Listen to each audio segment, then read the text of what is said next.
কিন্তু এই হিন্দু বিরোধী তৃণমূল কংগ্রেস সরকার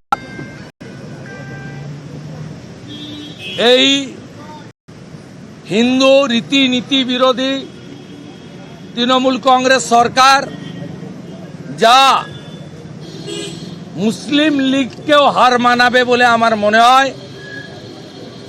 যা যা সুদখোর মোল্লা ইউনুস বাংলাদেশে করছে,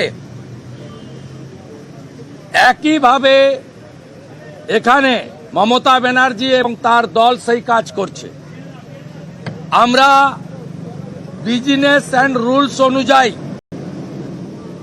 অ্যাডজনমেন্ট মোশন এনেছিলেন আমাদের মহিলা সদস্যরা। তারা ইতিমধ্যে আপনাদের কাছে সবিস্তারে বলেছেন।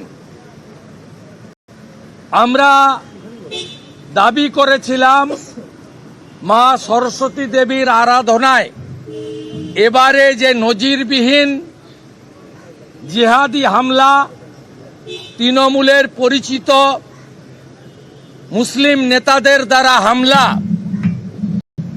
যেভাবে হাইকোর্টের দ্বারস্থ হওয়া, যেভাবে সশস্ত্র পুলিশ আইপিএসদের নেতৃত্বে উপস্থিত থেকে সরস্বতী পুজো, শ্রীপঞ্চমী পুষ্পাঞ্জলি শিক্ষা প্রতিষ্ঠানে পালন করা হয়েছে এবং বাধা দান হয়েছে, এ নজিরবিহীন